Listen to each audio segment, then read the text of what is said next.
Jagat maya diguncang video penganiayaan karyawan oleh anak bos toko roti. Belakangan diketahui pelaku penganiayaan adalah GSH yang tak lain anak bos toko roti yang sehari-hari dikenal temperamen dan kasar. Malang bagi karyawan yang sempat mengalami memar hingga kepala bocor karena terkena benda tumpul yang dilempar GSH. Saat ditemui tim insert, korban menunjukkan bekas luka di kepala yang rupanya sudah terjadi pada pertengahan Oktober lalu. Meski lukanya kini sudah mulai mengering, namun efek psikologis yang ditimbulkan masih begitu menyiksa. Gali-gali rambutnya gitu ya. Tapi sakit ya, Kak?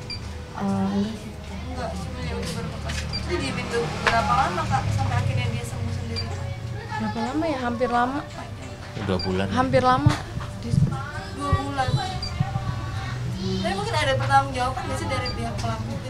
Awal aja sih yang bawa ke klinik itu. Setelah itu nggak ada ya? Cuman 200.000 biaya pengobatannya. Setelah itu nggak ada. Terluka parah hingga dilarikan ke klinik terdekat memang baru kali ini terjadi. Namun aslinya perlakuan kasar dilempar benda padat sebenarnya bukan kali pertama dilakukan GSH. Mirisnya lagi, sudah dianiaya dan akhirnya berhenti kerja, gaji korban masih ditahan. Sebelumnya udah pernah dialami, sebelum kejadian ini pernah saya dilempar pakai tempat solasi sama dilempar pakai meja, tapi untungnya nggak kena saya kalau meja. Sama saya dikatain miskin, babu, terus juga dikatain orang miskin kayak lu mana bisa masukin gue ke polisi, gue kebal hukum. Gaji saya bulan Oktober itu belum dibayar. Emang dia sempat nyuruh ke toko, tapi kan saya trauma ya, takut ketemu pelaku juga kan, karena pada saat itu pelaku belum tertangkap juga. Jadi saya juga nggak disarankan untuk ke sana sama orang tua saya. Di situ saya juga bilang ke bos saya nggak diizinin ke sana, bos.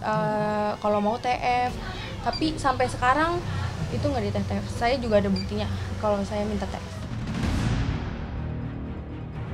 Sorotan dan atensi publik yang kian besar belakangan membuat penyelesaian kasus ini kian menemui titik terang setelah sebelumnya beredar kabar tidak mendapat respon dari pihak berwajib. Namun hal ini dijawab oleh Polres Jakarta Timur dengan penangkapan tersangka GSH di Sukabumi.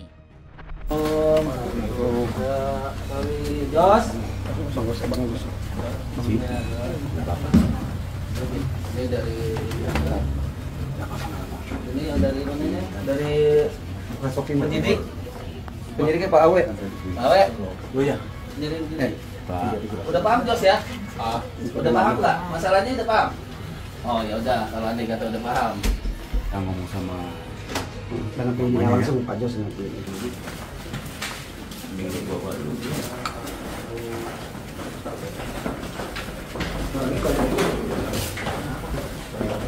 Dalam keterangannya, AKBP Armunanto selaku Kasat Reskrim Polres Metro Jakarta Timur menegaskan bahwa sejak menerima laporan, pihak Polres Jaktim langsung bergerak dan kasus ini terus mengalami kemajuan dari hari ke hari hingga akhirnya kini tersangka ditahan. Pelaku bahkan dijerat dengan pasal penganiayaan berat dengan ancaman hukuman di atas 5 tahun. Sebenarnya kami tidak ada kendala. Kami berprogres mulai dari kami terima laporan polisi tanggal 18 Oktober ya. Kami langsung mengantarkan korban untuk divisum di Rumah Sakit Polri. Nah, kemudian kan nggak mungkin bisa kami langsung periksa karena si korban ini kan sudah capek ya seharian dari pagi tanggal 18 Oktober itu subuh membuat laporan, langsung paginya kami antar, kemudian kan dia butuh istirahat dan dia minta istirahat. Ya, kami terapkan pasal 351 ayat 1 dan atau pasal 351 ayat 2. Untuk hukumannya, hukumannya 5 tahun. 5 tahun penjara ya, Pak? Pasalnya dirubah menjadi pasal 354 dengan ancaman 8 tahun ya, karena dimungkinkan itu masuk dalam kategori penganiayaan berat ya, karena sebenarnya kalau saya lihat case-nya Ayu itu saat itu harusnya dirawat ya, karena selain badannya biru, palanya di ini sobek gitu kan. Mungkin dia berpikir karena emang keterbatasan biaya gitu loh, jadi dia tidak melakukan untuk dirawat, tapi lainnya harusnya dirawat gitu loh.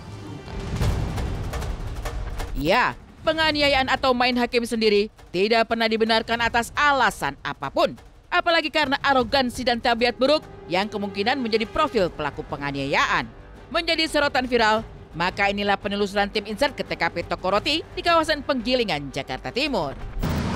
Nah pemirsa, saat ini saya bersama tim Insert Investigasi sudah berada di daerah Penggilingan, Jakarta Timur, yaitu tepatnya di depan TKP, yaitu toko roti bernama Linda Yes Pastry and Coffee. Dan kita akan melihatnya seperti apa sih sebenarnya kondisi toko roti yang digadang-gadangkan sebagai tempat kejadian penganiayaan tersebut. Nasi sudah menjadi bubur, yang sudah terjadi tetaplah terjadi. Ditemui tim Insert Investigasi, Linda, sang pemilik sekaligus ibu Gesa, bercucur air mata. Meski sebelumnya santer diberitakan ada usaha keluarga pelaku untuk mengaburkan kasus ini, hal ini dibantah Linda dan sebaliknya mengaku sebagai orang pertama yang mendorong korban untuk melapor. Kan dia di penjara sekarang dan dari awal juga saya yang suruh Ayu melapor polisi. Secara hati nurani mungkin sebagai seorang ibu itu pasti berat sekali ya. Bukan berat lagi. Setiap hari saya menangis.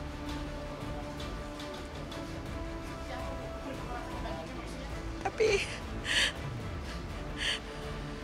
dengan adanya proses ini, dia bisa berubah. Dia menjadi orang yang tidak temperamen lagi. Daripada hukuman Allah, banyak orang melakukan kejahatan. Di dunia ini baik, dunia ini enak, dunia ini penuh segala itu. Tapi di akhirat hukuman itu kekal. Saya menyadari itu, saya menyadari.